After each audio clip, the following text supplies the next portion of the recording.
Hello भाई और बहनों। आज हम लोग पढ़ने जा रहे हैं हाइजेनबर्ग का अनिश्चितता सिद्धांत क्या है। What is the Heisenberg uncertainty principle. इसको बहुत ही डिटेल के साथ जबरदस्त तरीके से पढ़ेंगे और इसकी डॉक्यूमेंट्स जो है वो मेरे टेलीग्राम चैनल मिल जाएंगे। टेलीग्राम चैनल को जरूर ज्वाइन कर लीजिएगा। तो चलिए शुरू करते हैं हमारा आज का टॉपिक हाइजेनबर्ग का अनिश्चितता सिद्धांत।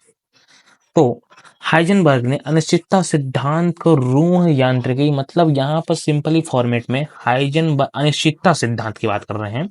अनिश्चितता सिद्धांत को जब हम क्लासिकल मैकेनिक्स में, जब हमारा क्वांटम मैकेनिक्स की खोज नहीं हुई थी, तब क्लासिकल मैकेनिक्स में अनिश्चितता के सिद्धांत की परिभाषा किस प्रकार से दी गई थी उसे हम देखते हैं। सबसे पहले तो अंत अनिश्चितता सिद्धांत का रूढ़ यांत्रिकी के अनुसार किसी गतिमान कण का वेग या संवेग वह स्थिति सही एवं निश्चित रूप से ज्ञात की जा सकती है। अब यहाँ पर सिंपली फॉर्मेट में किसी गतिमान कण का वेग, संवेग तथा स्थिति को सही एवं निश्चित रूप से ज्ञात की जा सकती है। यहाँ पर ये क्लासिकल मैकेनिक्स में बात की जा रही है कि जैसे हमारे पास दो पत्थर होंगे या फिर दो कंचे होंगे, तो कंचों को आप देखते होंगे कि हम उसका जो कण का वेग और संवेग को हम ज्ञात कर सकते हैं, क्योंकि वो एक भौतिक रूप में ज्यादा ही बड़ा तत्व है। और जब हम माइन्यूट में क्वांटम स्टेज में जाएंगे तो उस क्वांटम स्टेज में कुछ अलग ही चीजें होने लगती हैं। तो यहाँ पर सिंपली बात की जा रही है कि उसकी स्थिति को हम निश्चित रूप से ज्ञात किया जा सकता है। यह सिद्धांत केवल बड़ी वस्तुओं पर ही लागू करना संभव है जिसका वेग अधिक नहीं होता है।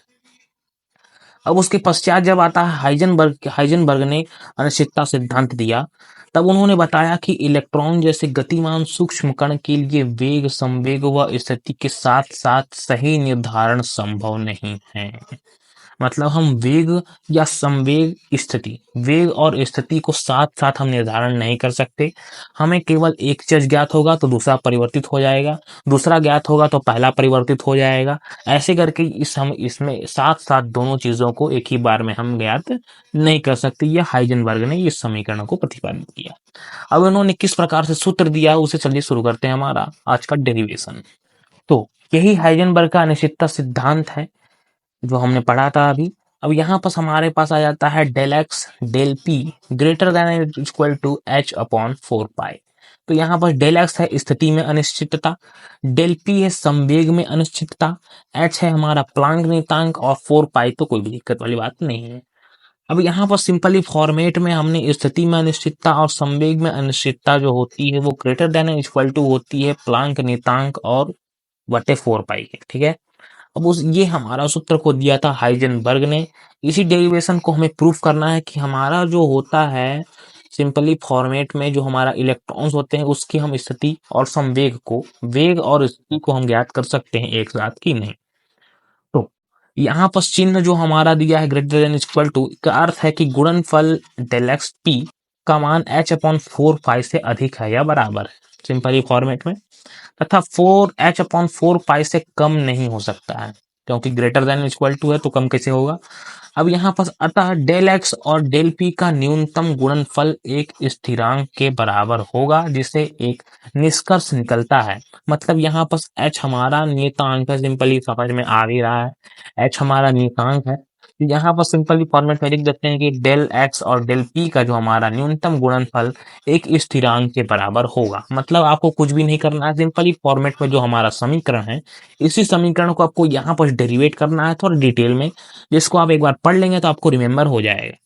फिर उसके पश्चात इसके निष्कर्ष निकलता है कि यहाँ पर डेल एक्स समानुपाती हो जाएगा 1 डेल पी के। जो हमारा एच अपॉन 4 पाई है वो डायरेक्टली नियतांक के रूप में है क्योंकि 4 पाई तो डायरेक्टली गणितीय व्याख्या है और जो हमारा एच है वो तो नियतांक है ही। तो हम उसे समीकरण को कुछ इस प्रकार से लिख सकते हैं कि डेल एक्स जो है वो व्युत्क्रमानुपाती हो जाएगा 1 डेल पी के। तो अर्थात इलेक्ट्रॉन जैसे सूक्ष्म कण की स्थिति के निर्धारण की अनिश्चितता का मान कम हो तो संवेग की अनिश्चितता का मान अधिक होगा। अब यदि हमने जैसे इलेक्ट्रॉन जैसे सूक्ष्म कण है कि स्थिति के निर्धारण में अनिश्चितता का मान कम होता है तो जो हमारा मोमेंटम है संवेग की अनिश्चितता का मान अधिक हो जाता है। यही समीकरण को हम बता रहे हैं कि यहाँ पर हमारा डेल एक्स जो है वो स्थिति में अनिश्चितता है और जो हमारा डेल पी है वो संवेग में अनिश्चितता है। अब डेल एक्स का मान अब जब हमारा अधिक होगा तो हमारा डेल पी का मान कम हो जाएगा और डेल पी का मान अधिक होगा तो डेल एक्स का मान कम हो जाएगा। व्युत्क्रमानुपाती संबंध है। और उसके पश्चात यहाँ पर उसी प्रकार संवेग के अनिश्चितता का मान कम होता है, तो उसी प्रकार स्थिति में भी अनिश्चितता का मान में अधिक हो जाता है। जैसे हमारा संवेग में अनिश्चितता का मान कम हुआ तो हमारा जो है स्थिति में अनिश्चितता का मान वो बढ़ जाएगा। अब अनिश्चितता सिद्धांत को हम एक काल्पनिक प्रयोग के आधार पर हम इसे समझ सकते हैं कि यहाँ पर सब काल्पनिक प्रयोग हमारे पास प्राप्त हो रहा है कुछ इस प्रकार से कि यहाँ पर हमने सबसे पहले ले लिया है एक माइक्रोस्कोप। अब इस माइक्रोस्कोप में हमने एक यहाँ पर लिया है एक पूरा परमाणु का सेट। यहाँ पर आप देख सकते हैं, यहाँ पर हमारे पास है एक ऑर्बिटल। इस ऑर्बिटल में इलेक्ट्रॉन जो है वो गति कर रहा है ऐसे गोल गोल गोल गोल, ठीक है। अब यहाँ पर हमारा प्रकाश में फोटोन द्वारा इलेक्ट्रॉन पथ में परिवर्तन हो रहा है। अब यहाँ पर हमने सिंपली फॉर्मेट में आप इसे देख सकते हैं कि जैसे ही हमने यहाँ पर फोटोन दिया, इधर देखिए हमारा जब फोटोन इधर से आ रहा है, अब फोटोन आने के पश्चात इसमें डायरेक्टली टकरा रहा है। अब टकराने से यहाँ पर कॉम्पटन प्रभाव उत्पन्न हो रहा है। कॉम्पटन प्रभाव आपने पढ़ा होगा कि जब हम फोटोन को या फिर एक्स किरणों को हम जैसे ही उसमें डालते हैं तो इससे टकराने के पश्चात वह डायरेक्टली उसको विकिरण मतलब फैला देता है, उसको प्रकीर्णित कर देता है, ठीक है। प्रकीर्णित करने के पश्चात ये एक नया पथ प्राप्त कर लेता है और इसका ऑब्जर्वेशन करने के लिए हमने यहाँ पर एक माइक्रोस्कोप लगाया हुआ है। और जैसे ही ये परावर्तित हो गया तो इसमें से जो हमारा किरण है वो परावर्तित होना चाहिए, परंतु यहाँ बस परावर्तित नहीं हुआ। ये परावर्तित होने के बजाय ये डायरेक्टली इसमें टकराने के पश्चात इसकी स्पीड बढ़ गई और यह एक नवीन पथ प्राप्त करके बहुत ही तेज से निकल गया और जो हमारा स्पेक्ट्रम जो यहाँ पर माइक्रोस्कोप में कोई भी पथ प्राप्त नहीं हुआ। अब उसके पश्चात अब क्या होने वाला है, इसको चलिए शुरू करते हैं हमारा टॉपिक। यहाँ पर अनिश्चितता सिद्धांत में काल्पनिक प्रयोग के आधार पर हम इसे समझ सकते हैं। इस इलेक्ट्रॉन की स्थिति को देखने के लिए एक ऐसा विशेष माइक्रोस्कोप हो जिसमें इलेक्ट्रॉन दिखाई दे। यहाँ पर हमारे पास है इलेक्ट्रॉन स्कोप है हमारे पास। अब यहाँ पर कोई भी इलेक्ट्रॉन तब दिखाई देगा जब हम अपनी सतह से प्रकाश को परावर्तित कर दें। अब तभी हम इलेक्ट्रॉन देख सकते हैं जब ये परावर्तन इस प्रकार से इसमें परावर्तित हो और ये वापिस हमें इसमें दिखाई दे, परंतु यहाँ परावर्तित होने के बजाय ये डायरेक्टली निकल जा रहा है। तो यहाँ पर परावर्तित कर दे क्योंकि इलेक्ट्रॉन बहुत छोटा कण है, ठीक है। इलेक्ट्रॉन बहुत छोटा कण है, इसलिए उसे देखने के लिए हम उसी साइज का एक्स रे का हमें लेनी पड़ती है। अब एक्स रे का हम नहीं लेंगे या फिर हम अगर कोई दृश्य प्रकाश लेंगे, एक्स रे के बदले में हम कोई दृश्य प्रकाश लेते हैं तो दृश्य प्रकाश का जो तरंग दैर्ध्य होता है वो 5000 एंगस्ट्रॉम के लगभग बराबर होता है, जो कि हमारा इलेक्ट्रॉन के जो व्यास है उससे बहुत ही अधिक होता है, मतलब लगभग 1 लाख गुना अधिक होता है, ठीक है। तो इसलिए हमारा जो एक्स किरण लेते हैं, जो कि एक्स किरण होता है वो हमारे इलेक्ट्रॉन के तरंगदैर्ध्य के व्यास के बराबर होता है, इसलिए हम यहाँ पर एक्स रे का उपयोग कर रहे हैं। अब एक्स रे के फोटोन के इलेक्ट्रॉन से टकराने से कॉम्पटन प्रभाव घटित हो जाता है। अब कॉम्पटन प्रभाव घटित हुआ तो हमारा इलेक्ट्रॉन तो निकल लिया साइड से, वेग अधिक हुआ और यह अधिक वृद्धि हो गई जिससे हमारा ये निकल गया। जिसे आप चित्र में देखें, यहाँ पर हमारे पास आया एक्स किरण आया, इसमें टकराया और ये इलेक्ट्रॉन ज्यादा वेग अधिक हो गया इसका और ये नवीन पथ की ओर निकल गया, ऐसे घसक गया, ठीक है। अब यहाँ बस इलेक्ट्रॉन का वेग अधिक हो जाने से ये अधिक वृद्धि से निकल जाता है।